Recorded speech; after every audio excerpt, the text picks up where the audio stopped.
Bună, dragilor, și bine ați venit la o nouă citire. De această dată te invit la o citire generală, în cadrul căreia vreau să analizez relația dintre tine și o anumită persoană sau relația dintre tine și ceilalți, la modul general vorbind. Hai să vedem situația în care te afli și ce urmează să se întâmple. Te rog să ții cont de faptul că este o citire generală și nu toate mesajele de aici ți se potrivesc. Wow! În momentul de față văd o întâlnire cu cineva, o discuție pe care poate ai avut-o recent sau pe care urmează să o ai. O întâlnire, văd, o cină romantică, un apel telefonic, un mesaj pe care îl primești fie la prânz, fie undeva seara. Mai văd. Și are legătură cu o întâlnire, cu o vizită. Bun, se pare că aici cineva a suferit foarte mult în trecutul apropiat. Văd o persoană care s-a întors cu spatele la o inimă frântă, s-a întors cu spatele la o veche iubire și văd aici o discuție cu o femeie mai tânără, deci o discuție între două femei. Sau o discuție între o femeie singură, divorțată, mamă, o femeie foarte sigură pe ea, și o persoană mai tânără, mai energică, poate să fie o persoană roșcată sau cu părul mai deschis la culoare. În alte cazuri văd că, indiferent de vârsta pe care o ai, te hotărăști să simți iarăși adolescența, te hotărăști să simți iarăși iubirea, pasiunea. Așa cum spuneam, ai o conversație cu cineva în momentul de față. Poate ieși la un vin sau îți vine cineva în vizită, inviți pe cineva undeva anume. Ești într-o perioadă în care îți dorești foarte multă libertate, te bucuri de singurătate sau poate te simți liber într-o relație. Te simți înalt din punct de vedere energetic, simți că nimeni și nimic nu te poate opri, te pregătești pentru ceva. Apoi, văd aici că în momentul de față ai persoane care te adoră, care te venerează. Mai văd și o legătură cu o persoană care vrea să se distreze, vrea să strălucească, vrea să se simtă bine. Dacă ești o persoană cunoscută, în general, în mediul în care tu îți desfășori viața, deci văd că ești foarte apreciat în momentul de față. Uite, îți dorești foarte mult o relație. Văd o conexiune aici de suflete pereche, foarte puternică. Îți dorești să fii alături de cineva sau poate deja te simți liber împreună cu o persoană. Văd aici o discuție pe care o vei avea cu cineva privind o activitate comună. Văd că oamenii apreciază foarte mult ceea ce faci tu. Văd o discuție cu o colegă de la muncă sau cu o persoană care se ocupă cam cu același lucru cu care te ocupi și tu. Pe de altă parte, văd pe cineva care este dispus să lucreze în legătură cu această relație, în legătură cu această situație. Și poate să fie cineva care, uite, te sfătuiește în legătură cu acest suflet pereche. Ești cu gândul la un bărbat brunet, la o persoană străină, ești cu gândul la faptul că îți dorești să fii ceva mai autentic, să fii ceva mai sincer.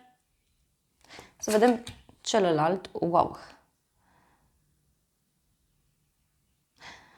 Văd aici o conexiune foarte puternică cu o persoană mai tânără sau cu o persoană care are un aspect fizic mai tânăr, cineva care conduce mult sau este o persoană care face sport, cineva care se uită către tine.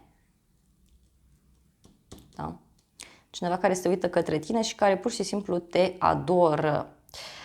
Mai văd și o întâlnire aici cu un prieten, mai ales pentru bărbați, o întâlnire în cadrul căreia veți avea niște discuții extrem de profunde, extrem de intense, frumoase. Hai să vedem ce urmează să se întâmple. Bun, văd faptul că fie o relație de iubire se însănătoșește, o relație de afaceri, Poți să primești niște bani, dar văd niște discuții serioase privind o sumă mare de bani, privind sănătatea ta. Văd un noroc foarte mare în cadrul relațiilor tale, în viitorul apropiat. E ceva ce te va bucura foarte mult, da? Te vei bucura ca un copil de acest noroc, de această situație. Mai văd un loc scump în care vei merge împreună cu cineva.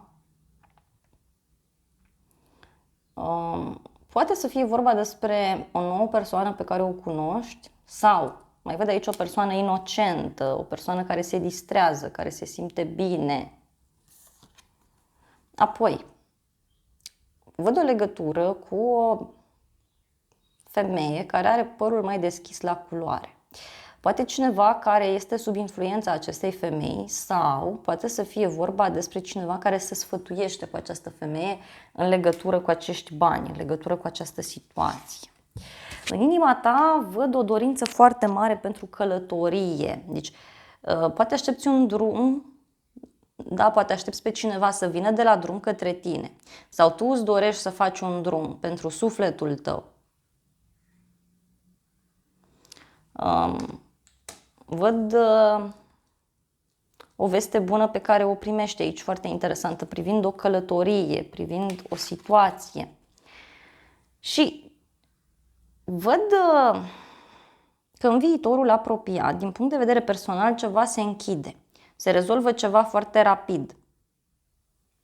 Cineva ia o decizie foarte rapidă. Și te va bucura acest aspect. În mintea ta, uite, distracție. Deci tu aici, în următoarele ore, cel puțin primești niște vești care te bucură enorm de mult și ești cu gândul la distracție, ești cu gândul să te simți bine, să mergi la o petrecere, poate chiar ai un eveniment important.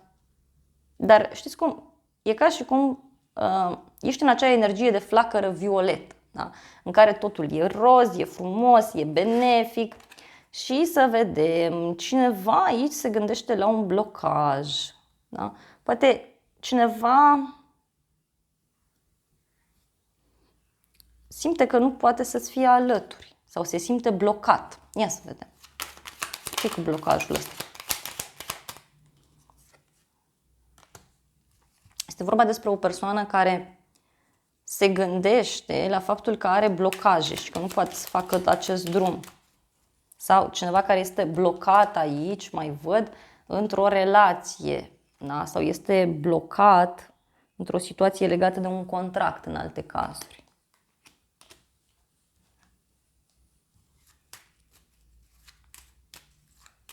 Cineva se gândește că poate din acest motiv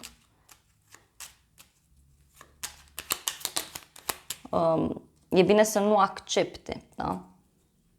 Pentru că văd aici totuși o decizie spontană pe care cineva o ia. Dar parcă are o reținere. Are o reținere, uite. În legătură cu o persoană care are o problemă de sănătate. Sau în legătură cu cineva anume. Uite, poate chiar o femeie care are o problemă de sănătate sau care nu se simte bine, te poate ajuta aici să iei o decizie. Hai să vedem ce urmează. Wow! Urmează o alegere pe care cineva o are de făcut. Între două persoane, între două situații diferite.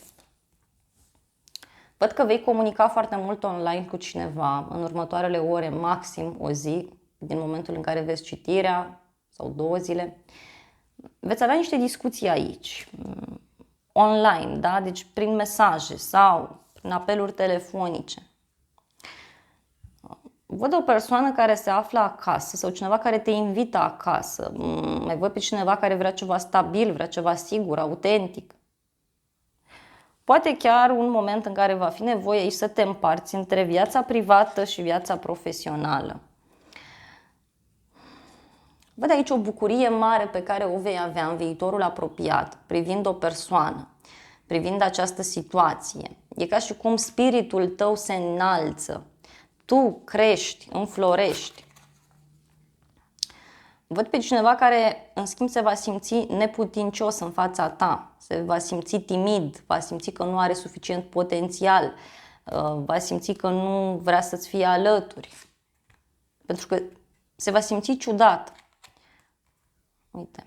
În schimb, văd că tu vei avea un chef foarte mare aici, să ieși cu prietenii sau să rămâi prieten cu această persoană. Vei sta foarte mult pe zona de online. Și ultima carte, uite, cineva aici se gândește serios la o relație, la un parteneriat, la o căsătorie și e ca și cum și-a pierdut speranța, și-a pierdut încrederea. Hai să vedem ce este cu această întâlnire sau cu această discuție.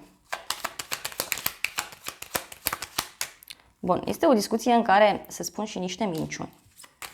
O discuție în care cineva e cam fals și fie tu intuiești despre ce este vorba, fie este cineva care încearcă să profite de o ocazie ca să se vadă cu tine.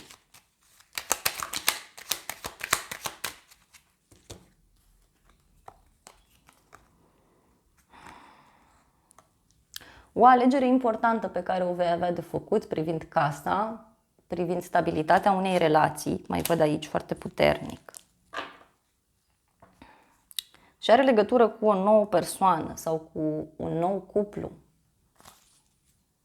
cu un copil poate pentru unii.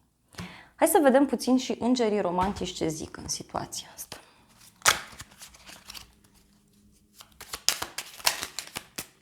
Bun, au ieșit mesajele. Pentru cealaltă persoană sau în exteriorul tău avem un flirt, deci cineva vrea să flirteze cu tine. Și este o persoană care este influențată de către niște factori religioși sau de către o cale spirituală. Cineva care poate se roagă, meditează, găsește în comun cu tine niște subiecte spirituale. Și pentru tine avem următorul mesaj, și anume, se merită să faci acest efort. Da? Pentru că, da, acesta este sufletul tău pereche. Deci, dacă apare cineva, ți se spune clar să faci un efort. Mai văd o separare în urma unei vacanțe sau ceva legat de o relație în care nu mai există atracție, nu mai există chimie. Și sfatul îngerilor este să renunți la o fostă relație, mai ales la o relație în care aveți niște obiceiuri toxice în comun.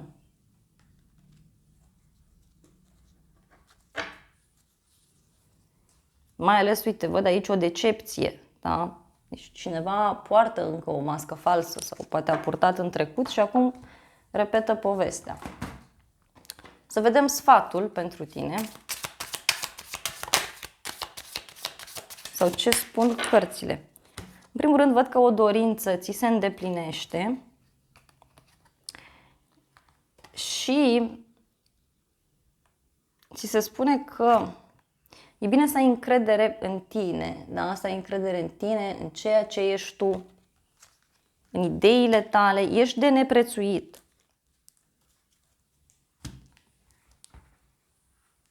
Aici e cineva care nu are intenții chiar atât de bune la un moment dat. Și uite, tu vrei pace și vrei liniște și vei lua o decizie. Sau nu știi ce anume să alegi în legătură cu această stare de indecizie, de triunghi amoros, de situații. Și uite, văd pe cineva care te va ajuta, da, prin niște mesaje, prin niște vorbe pe care ți le va spune. Poate să fie vorba despre o femeie pură, o femeie dulce, iubitoare. Cineva te poate clarifica aici.